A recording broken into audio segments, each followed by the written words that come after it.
Welcome to the best of the Chris Vernon Show, presented by Direct Auto Insurance. From the American Home Shield studio inside FedEx Forum. To watch the live show daily at noon or on demand, head over to grindcitymedia.com or Grind City Media on YouTube. Now, let's take a look back at some of the best moments of the week. Hopefully, we are able to get Warren Sharp on. You can follow him on Twitter at SharpFootball, and you can also check out sharpfootballanalysis.com, sharpfootballstats.com.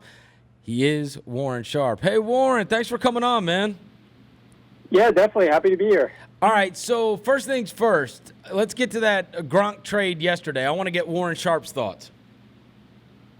Look, we'll see what he's got. That's always the question. I think it's worth the risk for both teams. Obviously, the Patriots have nothing to lose, get a fourth-round pick out of it. The other team, the Bucs, are in a totally different conference, so it doesn't impact them much. And for the Bucs, Tom Brady obviously probably was consulted in this decision. He probably lobbied to bring back Gronk, and if Brady wants him and Brady knows how valuable he is, we don't know what condition he's in right now. He certainly can't be any more stiff and, rigid than we saw the last time he was out there. He was not in very good condition, which is why he walked away. So he's definitely lost some weight.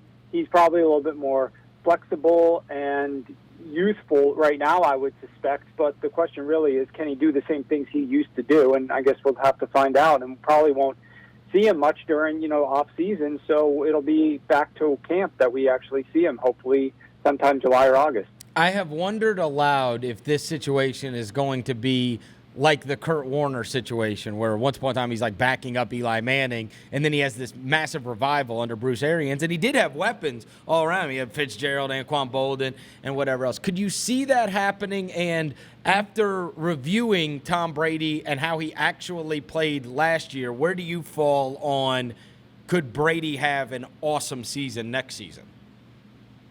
Yeah, the only question that is in my mind is, what is he going to look on as deep pass accuracy? And we're talking like real deep, like 25-plus yards down the field. Apart from that, I think it's definitely going to be an improvement for both teams, right? You get Brady down there instead of Jameis Winston. Tom Brady in New England was not asked to throw the ball deep very often. He did not have the skills at receiver position to even need to throw the ball down the field like that. They were more of a high-precision, short-passing offense. They utilized the running back out of the backfield with regularity, one of the highest rates in the NFL. That's not really what Bruce Arians wants to do. He wants to stretch the field vertically. He wants to throw the ball down the field a little bit more. Yeah, they'll throw the ball to the running backs a little bit, but I don't think they're going to do it nearly as much as they were doing it up in New England. But Brady's ability to get them into the right play, which is something I don't think Jameis was able to do nearly as well, and get them ready to win pre-snap, is going to be massive. His understanding of the game. And look, what quarterback really doesn't work with Bruce Arians? Bruce is able to get kind of the ceiling out of most quarterbacks that he works with. A lot of these teams end up really loving him. We saw what he had to do when he came in to fill in for Chuck Pagano in Indy the one season when Pagano was out. So I really think that it's going to be a lot more fun for Brady in this offense than he had up in New England for sure over the last few years. How about the quarterback that Arians had last year? Are you surprised he is without job on April 22nd, Jameis Winston?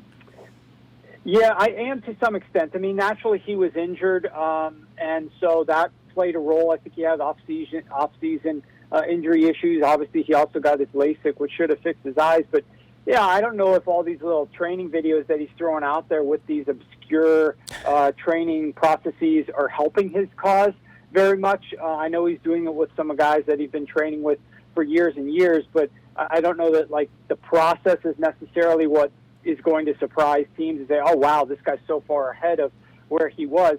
But naturally, I am a little bit surprised. The bottom line with Jameis is this. It's his decision-making. I mean, his talent is there. His ability to throw the football is there. I think he's more than capable of leading a team to wins. It's just how many times is he going to stab you, when he throws those interceptions that cost you victories. And it's to be determined. But is a team going to sign this guy thinking, hey, this guy can take us to the title? No. So many teams in the league right now are looking to either rebuild with brand new guys or are searching for the guy who they think could take them there. And I don't think Jameis is that guy, but he's definitely better than many of the quarterbacks that are going to be trotted out there even week one as starters. In a vacuum, if I just gave you a team and I said, all right, Warren, here's a stock NFL team that you're running it and you don't have a quarterback, would you rather have for next year Jameis Winston or Cam Newton? Wow, that's a great question. Look, I think Jameis is the easier plug-and-play guy because he's more the drop-back standard style of passer. You really do have to work with Cam Newton to get him to hit his peak in terms of as a passer. But in terms of his ability to create offense for you and to, make something out of nothing, especially if you don't have the wide receiving core, I think Cam Newton would be that guy. So it really depended upon what the rest of the roster is around him. Look, the way that we were comparing Tom Brady and saying, well, Brady didn't have much in New England. Now he's going to Tampa. He's all of a sudden got all these receiving threats. How great is he going to look? The same should be said about Jameis Winston when he leaves Tampa, right? We don't consider that as often, but he had studs there, Chris Godwin, Mike Evans at the receiver position. He's going to go to a new team that probably doesn't have a top two wide receivers that are as talented, as skilled as he had in Tampa. So he's not going to look quite as good as he did when he leaves Tampa. All right, so the NFL draft is now 2 days away, or it actually starts tomorrow. If you going through the statistical analysis of what truly translates. We do this all the time with NBA players, and you're trying to figure out, all right, the rebounding translates, and the steal percentage translates, and different kinds of things. What can I look at from a college player and say, if you were great at this or this number exists, then I have a pretty good sense that your talents are going to translate to the NFL? Yeah, that's tricky because it obviously depends on every single position. It's going to be a little bit different. What we can say for certainty is when we're talking about all these different measurables at the combine and things that the guys did, those are a little bit less important. People are going to get hung up sometimes on quarterbacks on their hand size or their height and a variety of different things like that, whereas I'd actually rather have a shorter quarterback than a taller quarterback if that's something that's defining, what position, who you might draft at that position. Look at a GM like a John Elway, right? Elway always wants to go with quarterback height. But the reality is he's going after guys that are like 6'6", 6'7", that are the prototypical guys that have received passes at every single level of their production as they've been growing up. Well, he may not do this perfectly, he may not do that perfectly, but man, this guy's a prototypical quarterback, so let's give him a pass and keep him flowing. And then you look at a shorter guy, right? Like a Drew Brees, like a Russell Wilson, like a Kyler Murray even. We'll see where he ends up, in his career. But the other two guys obviously are Hall of Fame type quarterbacks. And those guys have had to scratch and claw and earn everything along the way. Nothing has been given to them whatsoever because they weren't the prototypical quarterbacks. They always had to perform even better to make up for their height every step of the way. So I would rather have a quarterback that's shorter. So some of the things that you think might matter actually don't matter as much in terms of just a singular number. It's the overall package as to what this guy brings to the table. I also think that context is so important, and two things that I can mention with regard to context. The first one would be Jonathan Taylor, the running back out of Wisconsin, right? You can look at his statistics in a vacuum and hold them up to other running backs and compare statistics and whatnot. But look at what Jonathan Taylor was asked to do at Wisconsin. They had very few talented wide receivers or tight ends that were going down the field. This was not a team with a very good quarterback. This was a run-first team. I think they ran the ball almost 70% of the time on first downs in the first half, one of the higher rates of any big school in college. And you're playing up in Wisconsin. The weather's not perfect at all times. What do you think that defense is planning for? That defense is planning to stop you every single snap because they know that you're going to be getting the ball early and often throughout that game. So they don't have to worry about defending the pass like, teams that were playing LSU with Joe Burrow, right? So that's a situation where you look at his numbers and what he put up, But you also have to realize that this guy was putting up those statistics with defenses knowing what this team was going to do. On the flip side, look at a quarterback like a Joe Burrow and some of the other guys that came out in his class. Some of these guys that are being rumored, like a Justin Herbert, rumored to go in the first round, maybe top 10 picks, their own coaches didn't entrust this guy to do a lot in the offense. Compare, I look at Josh Allen, who the Bills drafted, and Justin Herbert somewhat similarly in the sense that these schools don't necessarily always have top talented. Obviously, Josh Allen went to Wyoming and Justin Herbert went to Oregon, better recruiting classes at Oregon. Nevertheless, these teams don't have, top draft picks coming through there left and right at all times. You get a stud quarterback who might go in the top 10 picks of the NFL draft, and you're not crafting your offense around having this guy throw the ball early and often. Patrick Mahomes was asked to throw the ball early and often. Joe Burrow was asked to throw the ball early and often. But you get guys like these, the coaches, their own coaches in college who saw them for multiple years, every single day, practice with them, coach them in the games. We're still having these teams run the ball on 1st and 10 like 60% of the time in the first half of games. So I look at what the teams did with their play calling, which is one reason why I'm a little bit more down on Herbert than some people are. Okay, Burrow, who you mentioned, and I heard you with my buddy Kevin Clark, and you were effusive in your praise, and then you went through so many different numbers that were just shockingly great.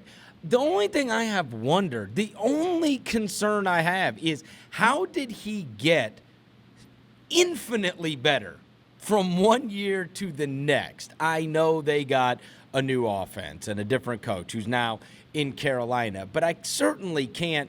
I mean, do I chalk it up to maturation? Do I chalk it up to coaching? I mean, how does a guy who, if we just a year ago, honestly, Warren, if we were drafting SEC quarterbacks, he probably would have been like 5th, 6th amongst us, and then we had seen him play at LSU, and then he was like the best football player ever last year. So what happened, in your opinion?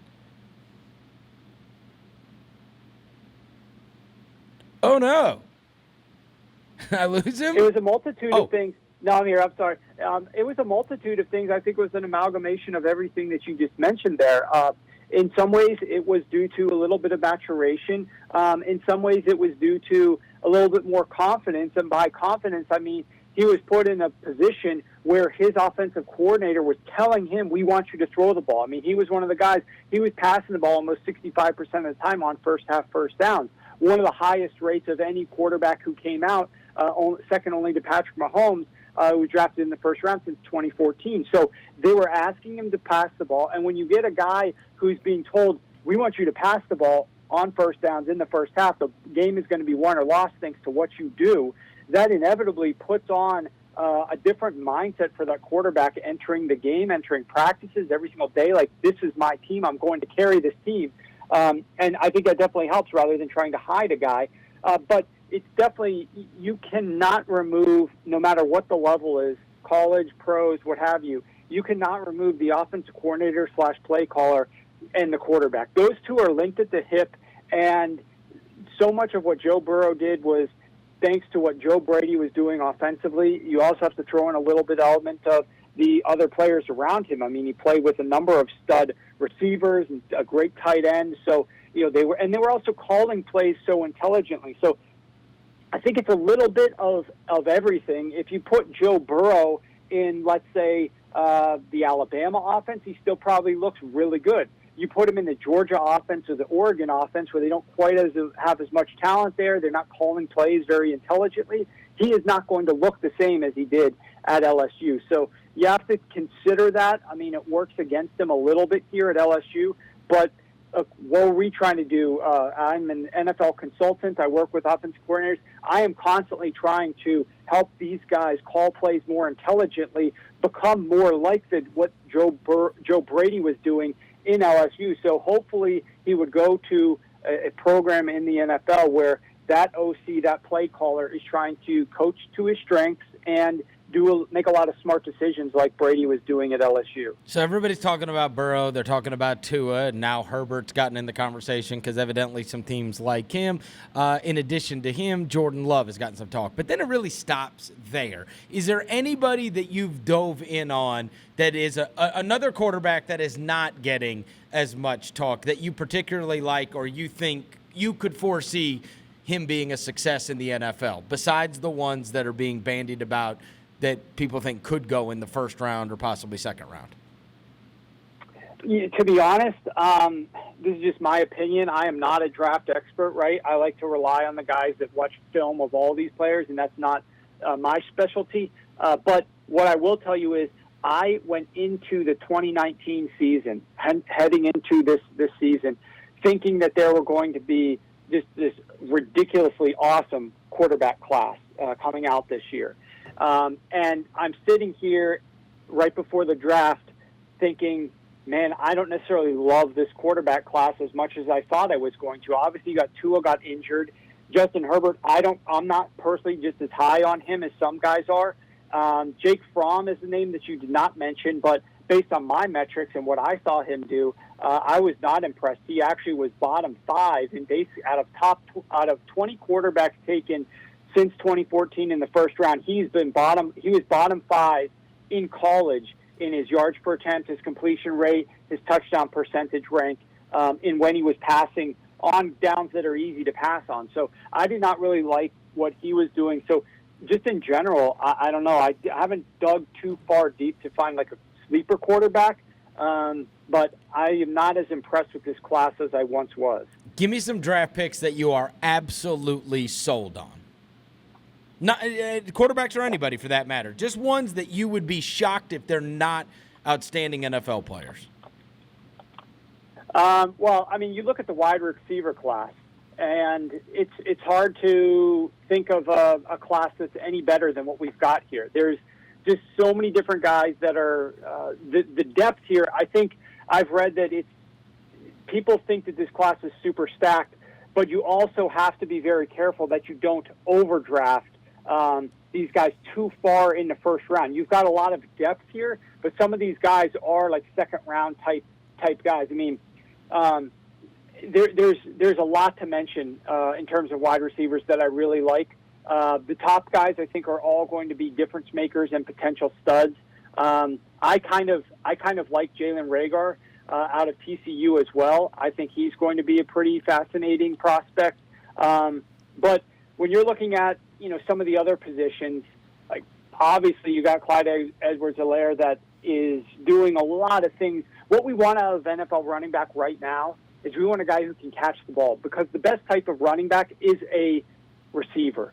To be honest with you, like that's the way teams should be using running backs more often. Yes, there are certain times and situations you need to run the football, but in terms of what this guy was able to do and catch the ball out of the backfield, that's what I really am looking for as well, because we want to be passing the ball more than the NFL currently is passing the ball. We don't want to be running it quite as much. But in terms of guys that I probably am a little bit more high on, I would probably say Edwards-Helaire. I also do like Jonathan Taylor, even though he doesn't have like as much experience catching the ball out of the backfield. And then I think it's going to be hard to go wrong with some of these wide receivers. I really think it's a special class. And the fact that we've got a really deep class of wide receivers and offensive tackles, these are two key positions that the NFL needs to utilize in the future because they help teams pass the football so well. I think that really bodes well for us to move some teams further along in their development and get better than bad. Some of these teams that are going to be able to draft these guys. So I'm looking forward to that as well. Last thing is, if you are advising a team, in your opinion, what position has more value now? Obviously, the quarterback is always a big one. Left tackles. There was a big run on tackles, right? You got to have a left tackle. And you would always see, we would go through these phases. Then the tight end became a big deal. And so you want a tight end. And then safeties, when Earl Thomas and Polamalu and those guys are on these great teams, then people started to really want them. In your opinion, of the guy, going into this draft, which position has a greater value than you think necessarily teams would draft them? Well, just in general, if we're just talking about general positions, Yeah. I think it still comes down to the ability to pass the football and stop the pass. And if we're going to talk about, we obviously know the offensive tackle, the wide receivers, etc. This class is very bad with regard to tight ends, so you're not going to find anybody there. But in terms of defenders, right, you always talk about the pass rushers, and that's very important. But I think a guy like an Isaiah Simmons, where he can play safety, he could play a little bit of linebacker, he can come up and stop the run. These types of guys that are sort of positionless players. I mean, this guy, Isaiah Simmons, could be, depending on the team that he's taking him, could be put at safety, could be put at linebacker. But he's the type of guy that's going to be able to defend running backs and tight ends in the passing game. And passes to running backs and tight ends actually have a fair amount of value. They have very high floors compared to wide receiver passes. They don't necessarily have the upside as wide receiver passes, but if you're talking about just maintaining efficiency, keeping ahead of the sticks, getting completions, and staying ahead of schedule, those passes to tight ends and running backs are a little bit underutilized around the league. And if you get a good defender who's able to stop those passes, because I think the direction of the league is to keep a little bit heavier personnel out on the field and then do a lot of different things out of it. Dictate what defensive personnel are out there and then pass the ball out of those situations. So I think a guy like Isaiah Simmons is just such a freak. So a guy who can defend running backs and tight ends out of the backfield is very valuable in today's game. He is Warren Sharp. You can follow him on Twitter at SharpFootball. Warren, you're the best. Thanks, buddy. Let's play a little fill in the blank. All right, here we go. Fill in the blank, sucker. All right. Something you have done during the quarantine that if not for the quarantine, you would have never done is... Fill in the blank, sucker. This could actually apply to my getting to the point where I'm buying V-Bucks and becoming Travis Scott on Fortnite. Something I haven't done that I usually would do. No. Opposite of that. Something that I have done that I usually Something would do. that you have done because of quarantine I got it. that you would have never done if it weren't for us being quarantined. Stay up till 4 a.m. I'm usually not up till 4 a.m. But because of quarantine, I have so much energy that needs to be exerted. I'm just up till like 4 a.m., like 3 a.m. Like my sleep patterns are all out of whack right now. You're like my father. Yeah, so out of whack right now. You're like my father. I had to go down to my dad's house this morning because he lost his hearing aids, okay? So, and he hasn't been sleeping at night. So he's all discombobulated. So I go around there and I'm talking to him about stuff, and then I'm crawling around on the ground and I'm trying to find these things. They're small. And I find one of them finally. But while I'm like around his like room, like searching for this, whatever, he looks at me and he goes, "You're still here?" I'm like, "What are you talking about? I'm on all fours in your friggin' room. Trying to find your hearing aids. Yeah. So then I find it. I find the hearing aid because my mom has called me because she can't find them either. I find one of them. And then I search around for the other one because there's two. I can't find it. I'm like, all right, I got to go get ready to go to work. I'll come back later and I'll find that other one. All right. So I go in and say, and I tell my dad, I was like, all right. I was like, hey, man, I was like, you get some sleep, all right? And I'll come back later and I'll find that other hearing aid. He's like, oh, good, because I found the other one last night. He had the one that I had just handed to him. I was like, bro, I just found that. Yeah, he's losing his mind. Yeah. He's losing it. Yeah. And it's all because he stays up watching Netflix, Yep. Apple TV, and whatever. Yeah. Because there are no sports going on, and he ain't got nothing to do. Yeah. Like, he has less to do than ever before, and he has, like I told you, quarantined himself in this manner of which no one. I mean, he might as well have an armed guard in front of his room. Secret Service hanging outside. He is so susceptible to the coronavirus that he's not, you can't get near him. Hey, he's the opposite of my granddad. My granddad has turned the air up in his house to 78 to kill the coronavirus. Oh, no. It's all old people. Bro. You know, it really is. My mom, I will go over to my parents' house sometimes and my mom is sweating.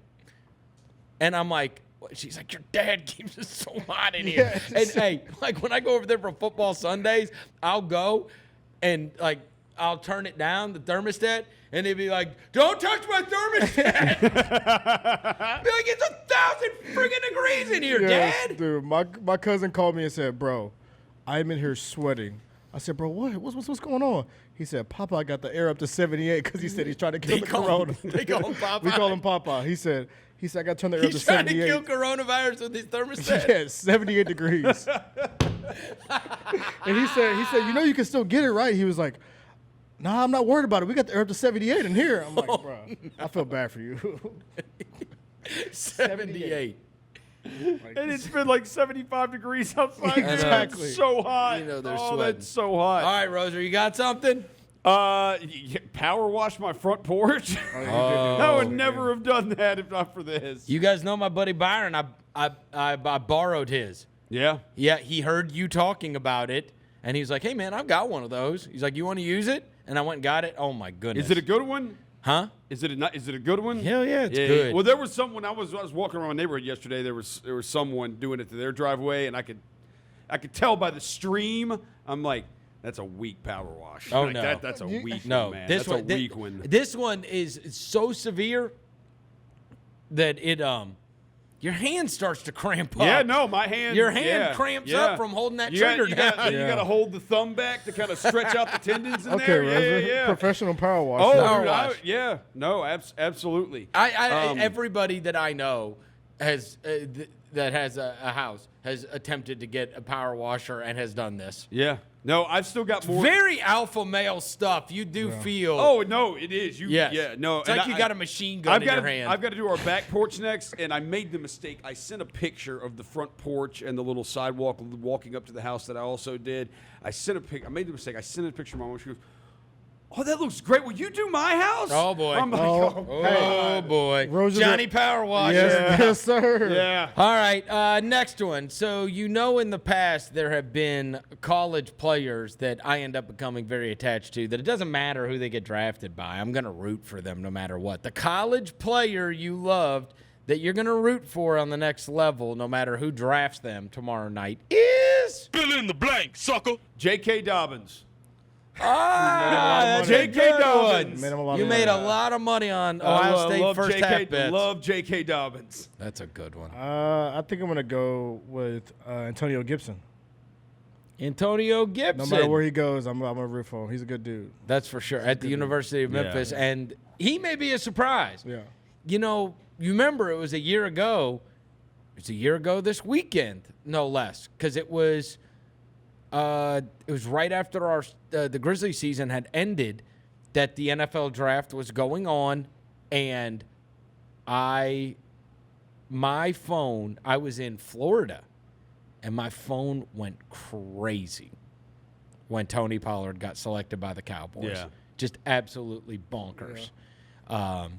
Including Mike Norvell, who was obviously happy for his guy, but also grew up a Cowboys fan. So he was on cloud nine when Pollard got drafted. I tell you this, for me, it's Tua. Yeah. I love him. Yeah. I do. I like Tua too. How can you not? Yeah. Seems like a great kid. Yeah. He's got this friggin' taskmaster dad, right? Yeah. I went back and it was, I have such a great memory of that night. At halftime of that game, I tweeted out, he better put that Hawaiian kid in because Hurts ain't doing it. He can't throw the ball. Yeah. And when he came in and led them to victory in the friggin' national title and then threw that bomb on what did we looked it up. It was like 2nd and 26. 2nd and 26, yep. Bro, that is some hero stuff, man. And not to mention, he is fun to watch play. Yes, he is. He is fun.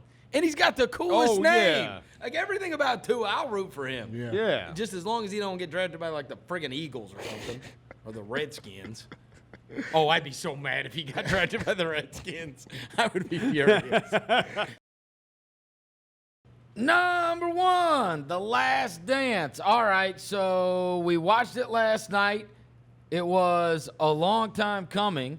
And in terms of the popularity, and if you wondered if this would be a communal event that everybody was going to be watching, Twitter last night had it number 1 on the trending topics, and 25 of the 30 trending topics were related in some way, shape, or form to this documentary. And so Twitter is not a judge of the population at large, as we have discussed many times before, but in what we had looked forward to was something that would be like sports games that we have been so used to, in that everybody watching at the same time, and we haven't really had any of those TV-wise that was going on. But we are introduced last night to the program and this season that is going to take place. Now, as the story goes, and I listened to Bill Simmons talking about this because, as you know, Bill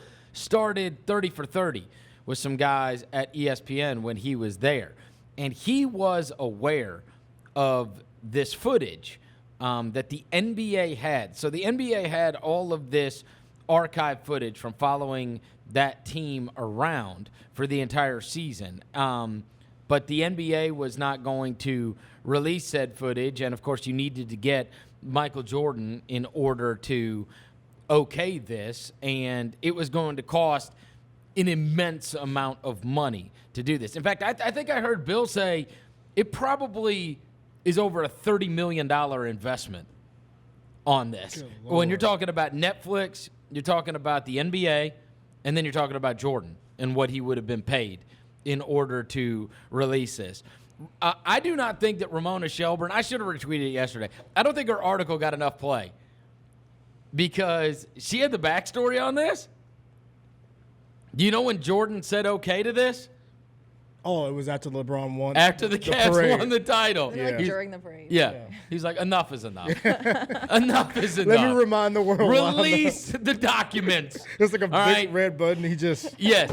Now, in episodes 1 and 2 last night, we didn't see an immense amount of the archive footage. What I am told, and what I have heard people say, is that the last 8 episodes, they unload the chest. You are going to get a ton of behind-the-scenes stuff. You didn't get a lot of the behind-the-scenes stuff last night because it's kind of a backdrop. Yeah. It's an introduction. An introduction to what is going to be taking place. And that I did hear. I saw an interview with Mike Wilbon this morning, and he said the introduction continues next week too, but that it's like even better because it's Rodman.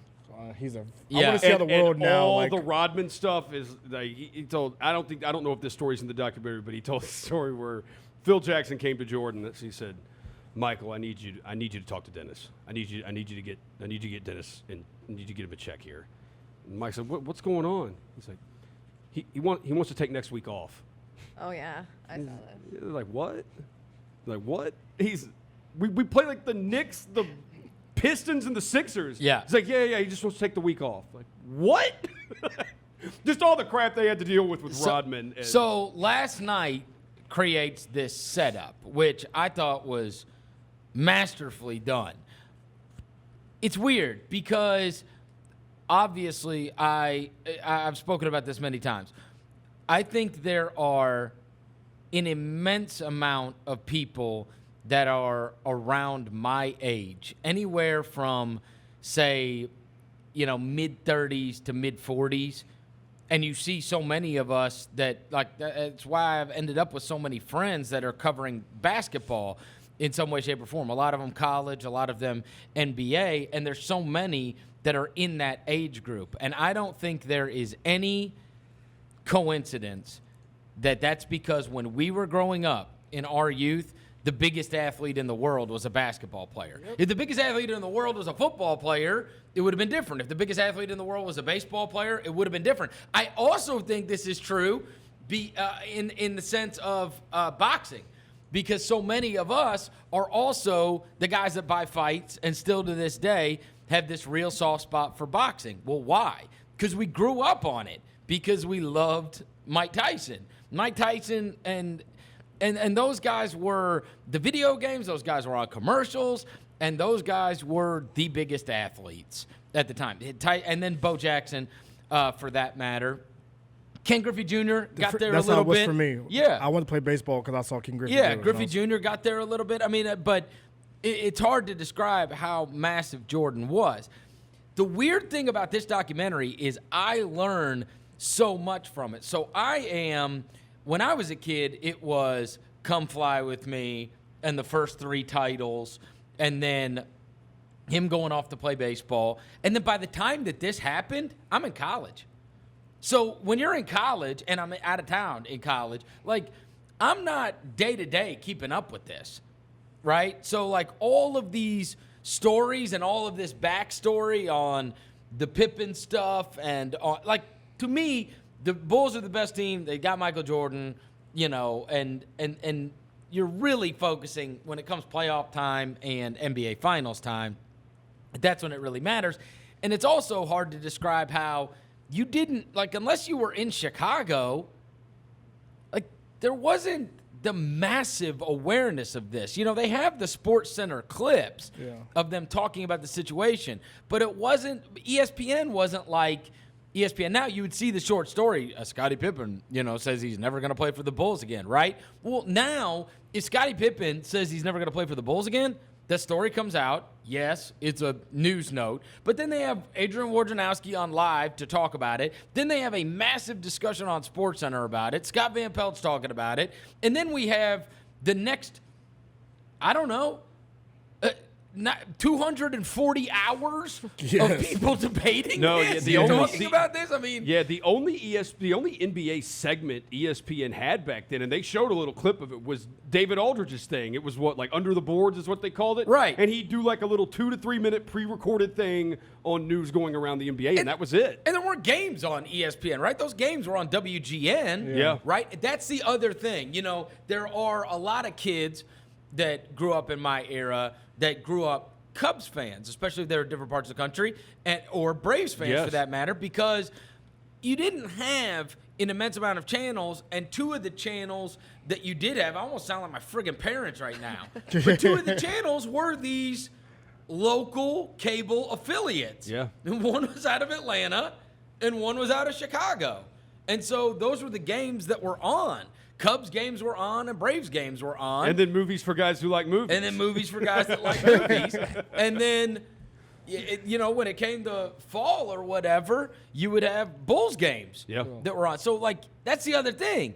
He was on TV all the time. Yeah. You didn't see Magic Johnson and Larry Bird and anybody. Like, you watch the All-Star game, you watch All-Star Weekend, and then you'd watch, like, the playoffs, NBA Finals. But, like, Jordan's regular season games, if you had basic cable, he was on. Yeah. And the other thing is, he was just omnipresent in your life. He was just on everything all the time. You turn on Oprah, he was on every damn commercial that ran. You had Nike, you had McDonald's, like all these. He was a spokesperson for everything. So I didn't even know that all the drama that goes into this, right? And some you forget, right? Outside of the books that I have read, the articles I've read over the years, I have an awareness that happened, but in real time, I wasn't keeping up with that. And it wasn't like, it's just the way sports were, you know, even then, is just so radically different that it wasn't, you know, there weren't sports talk shows that were banding it about. And like, you might, if you didn't read it in your local paper, or you didn't, kind of you know, and on SportsCenter, it's just a news item. Nobody's talking about it, and so nobody, right? I guess you could talk to your friends about it or whatever. Yeah. But, I mean, I'm sure within the local market, it's a massive deal, right? But as they set it up, my first reaction is, this is insane. Oh, the first scene of him pulling up in the Corvette and just parking his car, I was like, this is going to be phenomenal. Well, I'm talking about the situation is what's insane. Yeah. Like the way they set this up. You've won 2 titles. And 5 and 7 years. And he's doing the press conference after they win. And he's talking about retirement. They're talking about, you know, Phil Jackson not coming back, so he's not going to come back. Scottie Pippen's all pissed off. Like, and then you've got this character in Jerry Krause, who's obviously the nemesis that they introduced to the situation. But to think of, and you got the Tim Floyd and him inviting him to the wedding and him already looking to the future. And so this whole idea that they may not run it back for a year. The Phil Jackson and if not for thing. the owner getting Phil Jackson to sign a deal, going there and squaring it away with him, it might not have gotten done. And Jerry Krause obviously didn't want him to bring him back. But just the whole setup for this it's implausible, right? Like, can you imagine like anything like this happening? Like, and that anybody going into it all. Yeah. Like, let's just say last year they ran it back. You know they had some problems, but they ran it back, and then Kevin Durant's like, I'm done after this year. And Steve Kerr's like, I'm done after this year. Yeah. And everybody like has this understanding that this is it. Yeah. And then it's never going to be like this. Like, what? What? Then the GM goes in and say, it's so bizarre. you can win 82 games, you're still not coaching the next year. Like, just imagine that. You can win every game in the season, you're still not coming back. Right. Just imagine that, like, in 2020. Like, why? That's you know what I mean? Like, Yeah. It's just crazy. Can you imagine something like that happening now? Like, it would never happen. No. It couldn't. it couldn't happen. It couldn't happen. No. You're like, wait, what?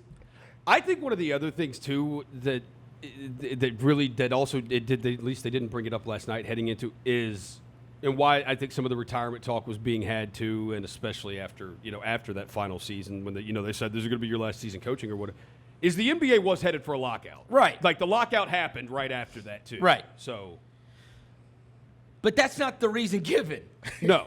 The reason given, it's not because there's about to be a lockout. It's because Jerry Krause hates Phil Jackson. And Phil Jackson hates Jerry Krause. Scottie Pippen signed this bad contract a long time ago, and he's all pissed Now, off. I will. I mean, if we want to get into it, I will defend Jerry Krause a little bit with the Phil Jackson thing. Phil Jackson, I didn't at the time, but I will, because Phil Jackson did the exact same thing with Jerry West too. Like, they just freaking started butting heads like crazy. And it was the same thing Krause and he did. West thought he didn't get enough credit for building the team around Kobe and Shaq that was able to win titles. And Phil Jackson is, yeah, you had Kobe and Shaq and you couldn't win titles until you brought me here. Right. So. Well, Phil Jackson, I don't think is also I don't think Phil's probably the easiest guy to work with. I also think he deserves credit. Yeah. He absolutely does. And that fat idiot should have gotten out of his way. All right, let's get. So they did the setup, and the setup was great, right? Yes. Number 2, our favorite parts. All right, so I'll go one by one. I'm gonna guess my favorite part is there's no chance I have the same one as you guys. No. So I want to know what y'all thought. Okay, so my first one is Wait, how many do you have? I have 4. Oh, 4 favorite parts? you're gonna take All different right. ones. So my first part, I already mentioned it, is him pulling up on the opening scene, parking in the middle of the training facility, just like showing how powerful he is. Like, he just gets out of the car, closes the door. I'm Jordan. I You're not gonna stop me. didn't even notice this at the time, but now that you say that, he was not in a parking spot. No. He just pulled up and just stopped the car and got out. So that's my first one. Yeah. I park where I want to park. Yeah, I park wherever I want to park. I'm Michael Jordan. Fair. The evolution of Jordan's drip. So it started when he was a youngster. He had drip in North Carolina. He was walking around Chapel Hill. He's dripped out. He got the drip. He gets to Chicago. He's drippy. And we look at him now. He's like the drip. Where'd the drip go? So that's one of the things I took away from it. All right. It's how drippy he was. He did the gold. He did the dunk contest with the gold chains on. Thought that was pretty dope. 2 chains. Yeah, Chains. 2 Bring back chains. the gold chains, NBA. Oh, Bring mine them are back. somewhere. Please bring them back. My next one is Jordan winning the little championship in France. And who was the guy that says, Jordan, can I get a hug? I think that was Oh, Corey yeah. Alexander, wasn't it? And he says, can I get a hug? And Jordan's like, Or maybe it's He Courtney just like Blunt. looks at I it. He's thought it was like- Scott Burrell. Corey Blunt? I thought it was Scott No, Burrell. no. It wasn't Scott Burrell. he just looks at him like, bro, you won a small championship in France. Like, I've been doing this for Right. a long time. Congrats. Yeah, congrats, bro. And my last one is Right after that, too, they showed the clip of Jordan be like, all right, now we can go home. Yeah. He had no interest being there. yeah. And last but not least The beret was awesome, though. Yeah. is finding out. Oh, also, the Kangos Jordan was wearing was super dope. Last but not least is the world finding out that Jerry Krause is the character based off in Space Jam, and that just made my mind blow. Wait, is that like legit? I thought it was. Think just, about funny. it. I thought. I mean, was it just, is like, Jordan's funny. movie. Yeah, just Yeah. think about it. Like you put side by side. I saw it on Twitter, but I thought it was like just. Funny. That was my biggest like mind blowing moment is putting those side by side and thinking, damn, Jordan really made Jerry Krause a character in Space Jam. right. Take all the talent away from Jordan, like that kind of thing. So that's Kelcey, my what'd you favorite like the part. most? Favorite part? Okay, so I have to have a little bit of a background. So my parents, my middle name is Jordan. They literally named me after Michael Jordan. They thought I was going to be a boy, and that was 1991. So he obviously goes on to win a championship. So what I liked the most was going back to like the beginning. And almost my favorite part is like the whole cocaine circus, watching his like reaction to it, like talking about it. Like I loved seeing that. I also like that with that particular one. It's weird because it's like a funny story that everybody laughs at, which he obviously laughs at. Yeah. But it also gives you insight into what shaped him into what he was, kind of by himself, staying out of trouble. Yeah. I can't be doing this. He was still very much a kid. Yeah, but it's so shocking. Yeah. Right? When you got the cocaine and the marijuana and the chicks, that it's like, okay, I can't. This can't be me. He's like, I know, You know what Yeah. I'm saying? Yeah. And, obviously with superstardom comes this kind of away from everybody and not doing the clubs and everything. But when you have a moment like that where you're so freaked out at the beginning, something changes people, right? Yeah. Maybe if it's a little, I don't know, less ridiculous, So he might have been shocking. the rookie. Yes, it's so shocking that it's like, bro, I could go to jail. I mean, most teams, let me just say, you go out with our team on the road, you're not in peril of going to prison.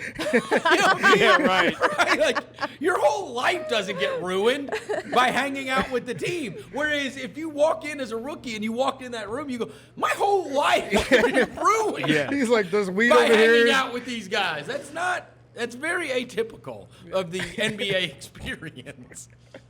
Yeah. But it wasn't then. I thought, who was it? Kevin Clark for The Ringer tweeted last night when that part happened. He said, there are members of that 84-85 Bulls team who were sitting in their living room watching this, explaining to their wives, no, I wasn't a part of it. That wasn't me. I wasn't in that room. That was Orlando Woolridge. All right, what else, Kels? Okay, two of my favorite intros were when he was like, "Hi, I'm Michael Jordan, and I used to play for the Bills." I'm like, seems unnecessary. And then Barack being the former Chicago resident, I also thought that was hilarious. That was funny. Oh, yeah. And then my last favorite part. That was almost as good as Bill Clinton's Scottie Pippen scouting report. Right. What? Yeah, right. Right. Okay. Thanks for that. He was the governor of Arkansas at the time. Yeah, all that is both Obama and Clinton. All that is, that's a flex by the documentary. We can get former presidents. Unbelievable. We can get former presidents on They'll this talk thing. about That's Scottie a flex. Pippen. Yeah. And not even Yeah. call them the Every day. former president. Right, Right. That's He's just that's a flex. Just a- Central guy. Arkansas fan. Bill Clinton. Yeah, right. What? Yeah, was super weird. weird. And then because I'm sappy and always emotional, I loved watching his mom read the letter about like Oh, that was apologizing for the great. phone bill. That was and, kind like, of cool. well, And him watching it. yeah. And getting his Yes. live reaction. Yeah. That was awesome. All right, Roser. I agree with Kelcey, the mom reading the letter that he had wrote to her, asking for stamps because I saw Mike stamps, Miller yeah. tweet. My 15-year-old son asked me, "What did he need stamps for?" It's totally different generation. I thought probably the assistant coach, after like a couple of weeks of camp or a week of training camp, told Rod Thorne, "You didn't screw this up." Yeah. Like knew immediately. Like this is after a couple of practices, just knew. Yeah, we've got something here. Okay. This guy's unbelievable. I'm going to throw this in because I did not write it down, but it is one thing that I will never forget. There are people there that during the documentary, whether it's bad look for Clyde Frazier, Mark Eaton talking about how you can't have a 6'6" Yeah. guy as your best player. Yeah.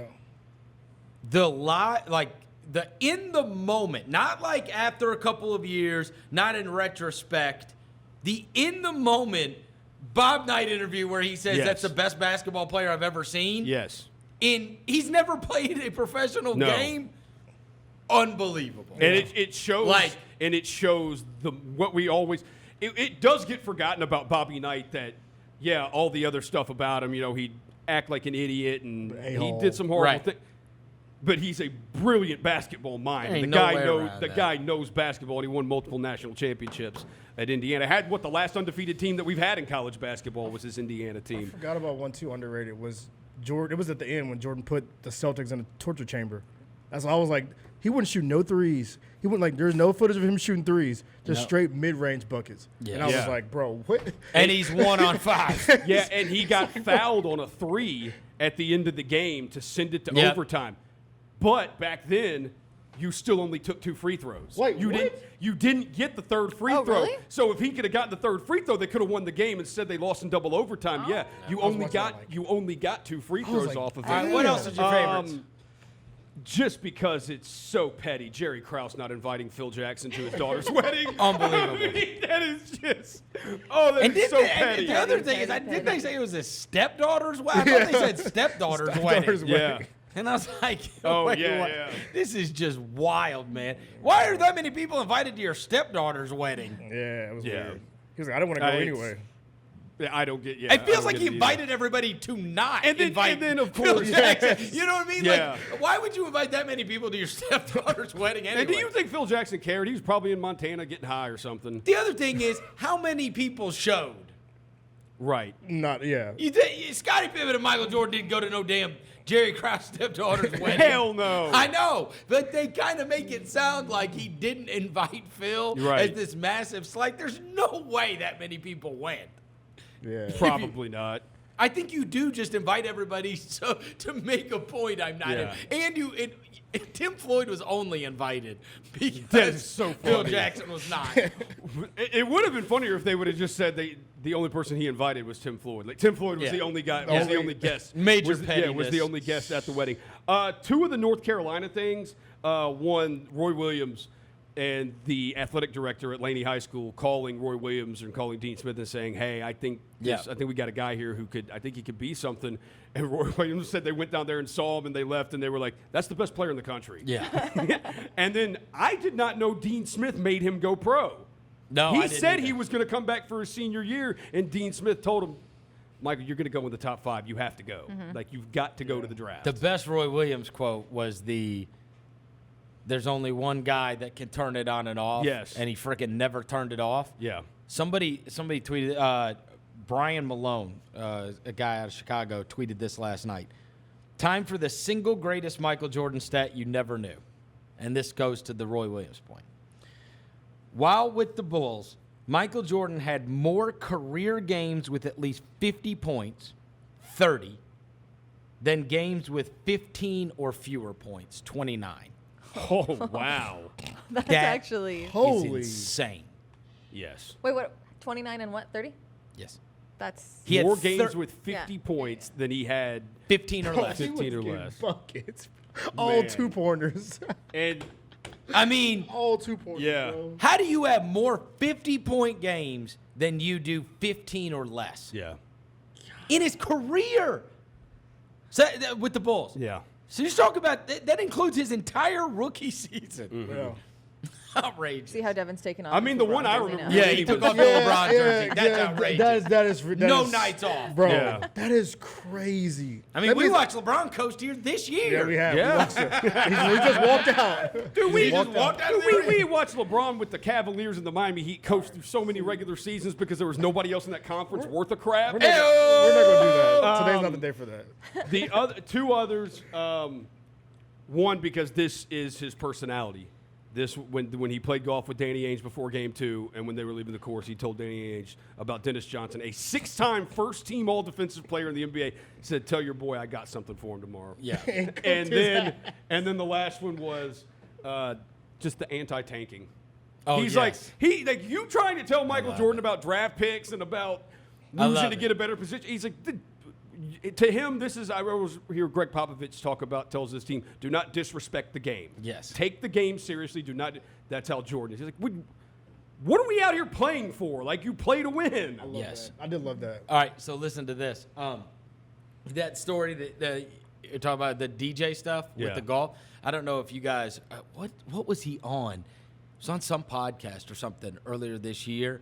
The Jeremy Roenick thing. Yeah. Where he said, he was a star with the Chicago Blackhawks. Yeah. Playing there, and they went out and played golf one morning before, on a game day. Yeah. They went out and played golf all morning, and they played like 36 holes. And they were out there and like gambling and drinking and the whole night. He had a game that night. Yeah. And Vronick said, we'll win by more than 20, and I'll score over 40 tonight. yeah, I did and he hear said that he drank story. over 10 beers. And he went out and did it. It was against Cleveland, right? It was unbelievable. Yeah, it was Cleveland. Unbelievable, man. All right, my favorite part, and this falls a little bit on the sappy side. So I think you could find a lot of documentaries that talk about people as players and that talk about people, you can hear people talk about, like I saw a lot of people reacting to what Larry Bird said, right? That was God dressed as Michael Jordan or whatever, and like all this kind of stuff. It's all basketball stuff that I am like mega familiar with, right? And so one of my great hopes of this documentary was that I always find that when I am reading a book about somebody, that I'm always been more interested in people and kind of what make people tick, right? That's what fascinates me the most. And I think the sneaky part of last night's documentary that will stick with me the most, by wide margin, with all the basketball stuff and all the transaction stuff or whatever, is him talking about his brothers and his father. And there is a scene there where, because you try to figure out, why is this dude like this? Why? You know what I mean? There's a reason. Something formed. I like, especially now that I have been a father and raised two children, you try to figure out, like, you understand they're very moldable as children, right? They are going to become something for various reasons, and they're going to think about things for various reasons, and they're going to care about different things for various reasons. And there is they've got that old clip of his father saying, Michael was the kid that you'd ask him for a Phillips head screwdriver, and he might give you a pair of pliers. And I told him, go back in and be with your mother, right? And his brother was very hands-on. And it's like this whole, it's that father's approval thing, right? Yeah. And it is, I want the approval of my father.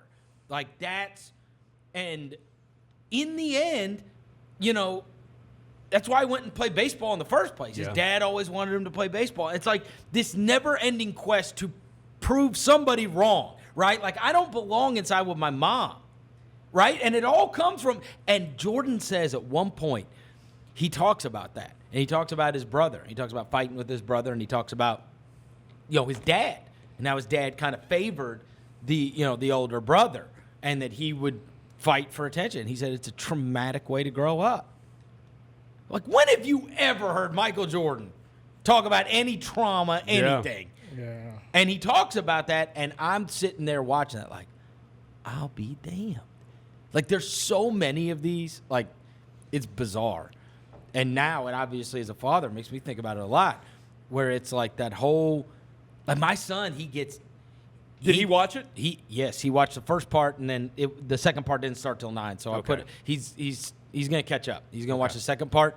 But he ends up, like, I think about just, like, sometimes we'll go play catch with, we go play catch all the time outside. If he throws one crappy, I'll, like, roll my eyes and be like, that was terrible, whatever. Or if he can't ride a bike. Or when he can't ride a bike or something like that. He gets so mad about me being mad. Yeah. About the whole thing, or if I storm off or whatever. And you think about this stuff and how it can have effect on somebody, and look, now I'm going to be really hard on him, so I have Michael Jordan now. I'm kidding. But you listen to this guy telling this, and it's like, okay, why is he like this? Why is he so hard on everybody in his life? It's because his freaking dad was like that. Yeah. Why is he so out to prove you wrong and so determined? It's because of that. Yeah. It's because he couldn't get his dad's attention away from his older brother. And I'm not having to play pop psychologist here. He's telling you, right? And there's so many of these stories throughout time, baseball athlete stories like this. Like, there's this, it's an old movie. You probably never see it in your life. But there's this old baseball movie. It's called Fear Strikes Out. It's about this guy named Jimmy Pearsall. Jimmy Pearsall was like a great player, but he had bipolar. At that point in life, this is like in the 20s, 30s. Nobody knew anything about this. So they thought he just went crazy. And they sent him off to this, mental hospital. At that point, they're doing shock therapy to people like this, right? Yeah. Obviously you don't know anything at that time. The guy just went crazy or something like that, right? But anyways, one of the things, his dad had this short temper and was horrible to him. And there's a movie about this.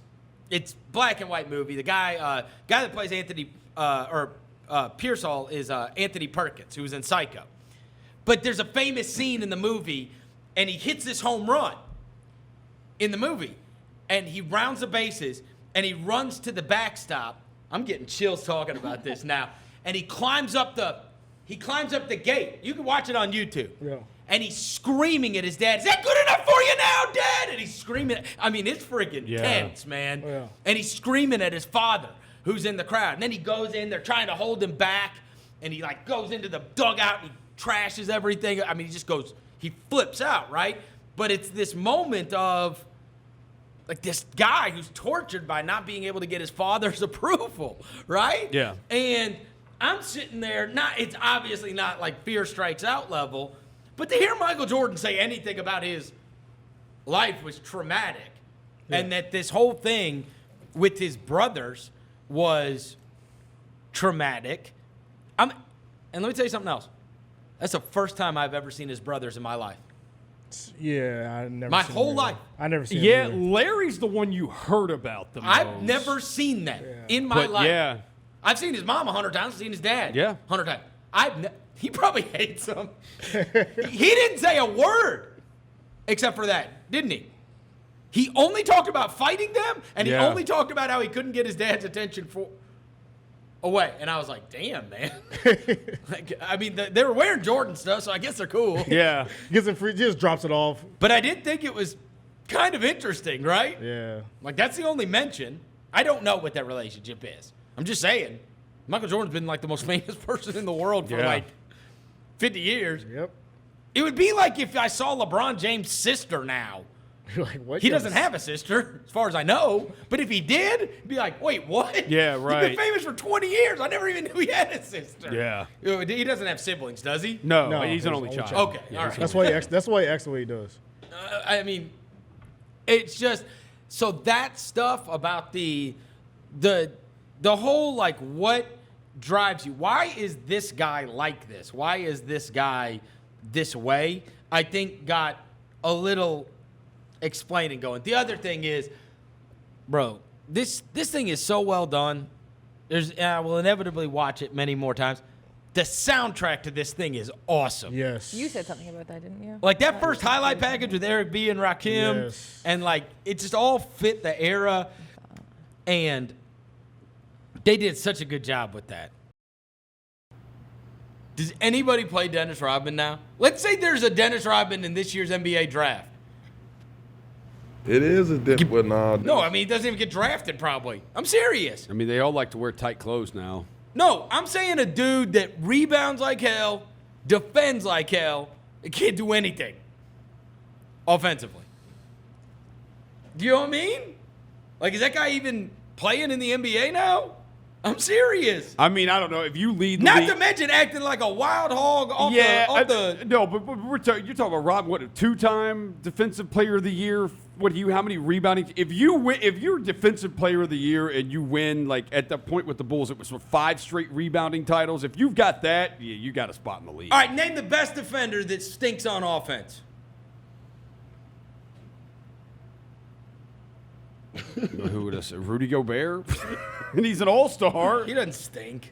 What are you talking about? I know. Pat Bev's pretty good offensive player. Good. But again, he's not close to the level of the defender that Rodman was. I would hate to bring this champion in this conversation, but all I'm gonna say is he's having a rough year. You get what I'm saying? He's a defensive player,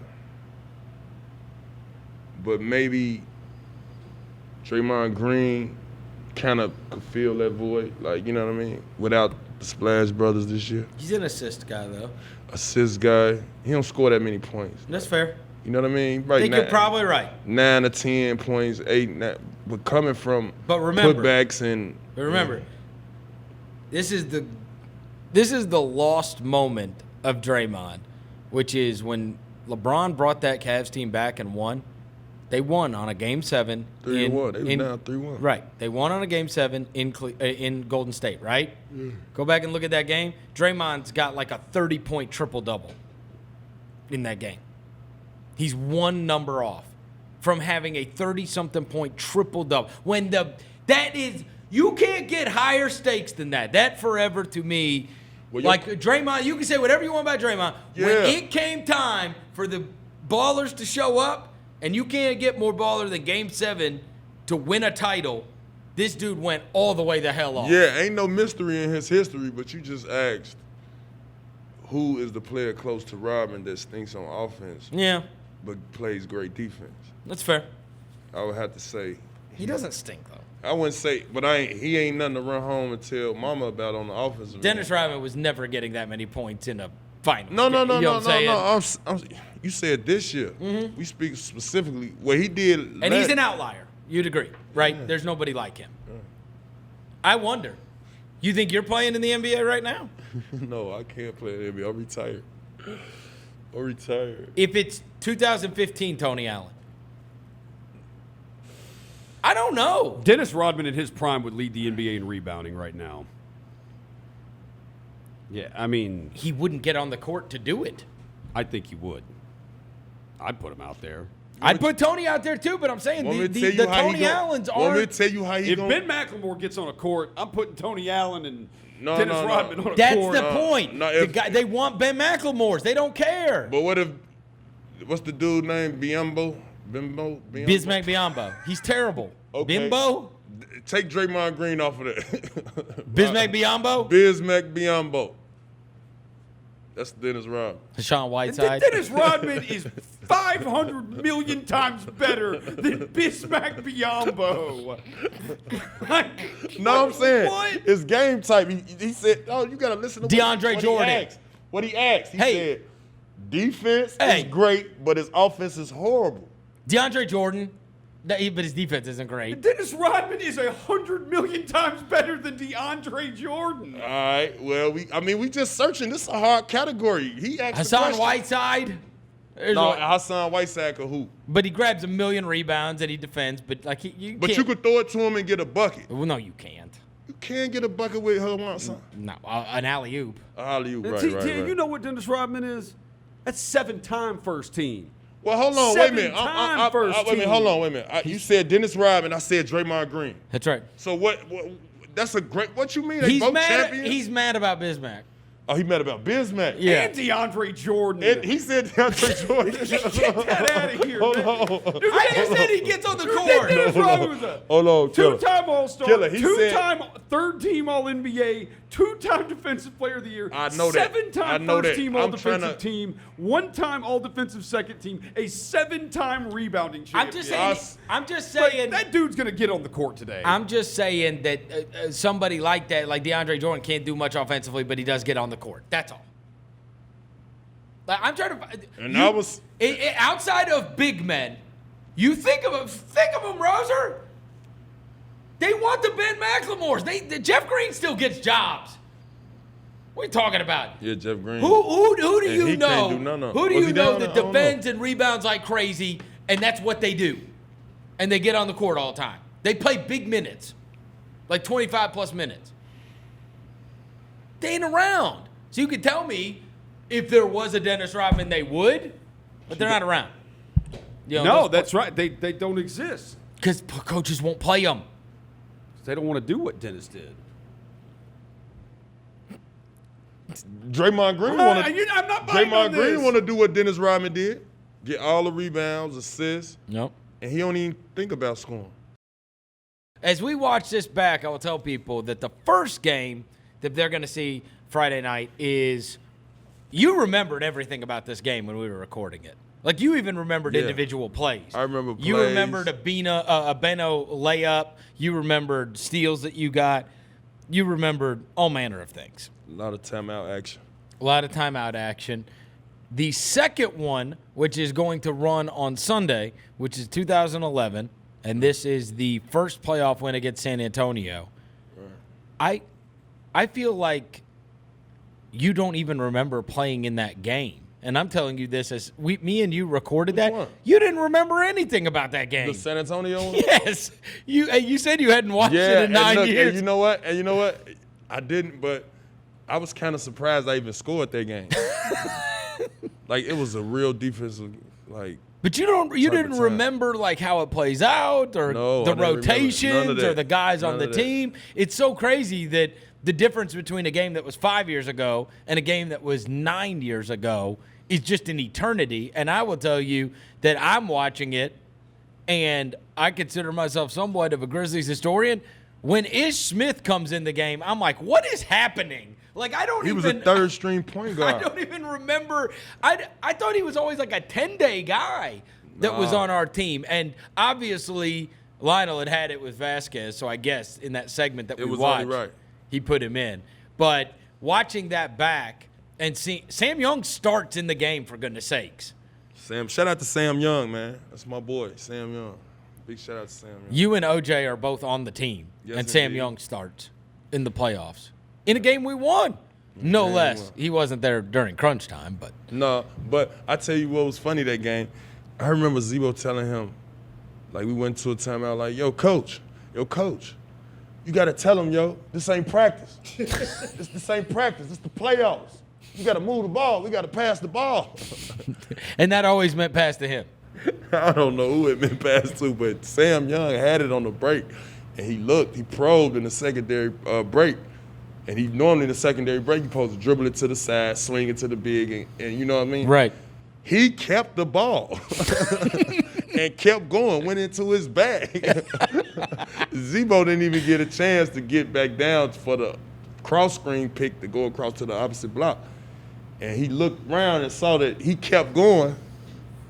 Oh, he couldn't wait to get in that timeout and tell him, pass the ball, Sam.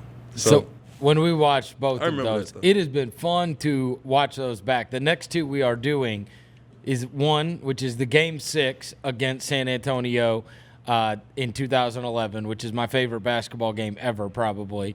And the other one is the triple overtime game against the Oklahoma City Thunder. It's the only loss that we are going to do. We're going to be doing those two coming up next. But I do think people, like, you just saw a brief clip of it. I think people are going to like this because you and I talked our way through all of this. And I mentioned earlier this week on the show, I was impressed. You remembered that 2015 game like it was yesterday. 2011, I mean, I'm shocked you even played in that game, honestly.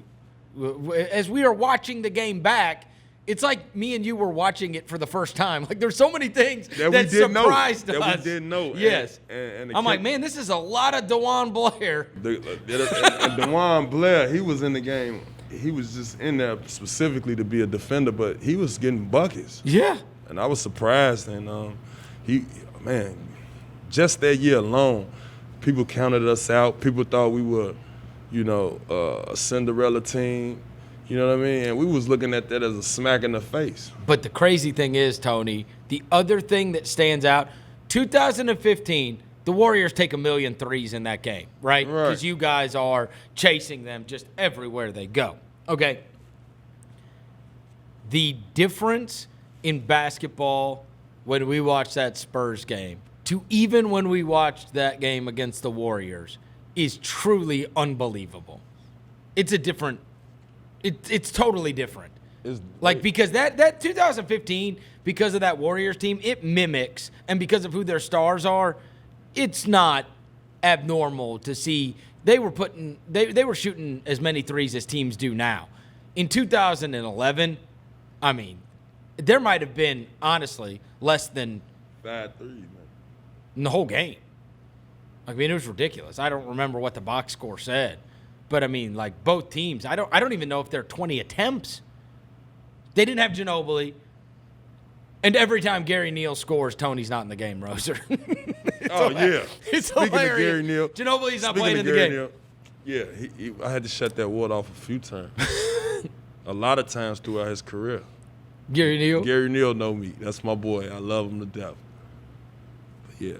You think when he sees you, he knows that there is He know I'm chasing this little ass. frustration. I'm chasing this little Frustration ass. is coming. He get it out so quick. He get it out real quick. So it's like, that's my boy though. Shout out to Gary Neal. You can hoop. This has been the best of the Chris Vernon Show, presented by Direct Auto Insurance. Tune in to the live show daily at noon or on demand by heading over to grindcitymedia.com or Grind City Media on YouTube.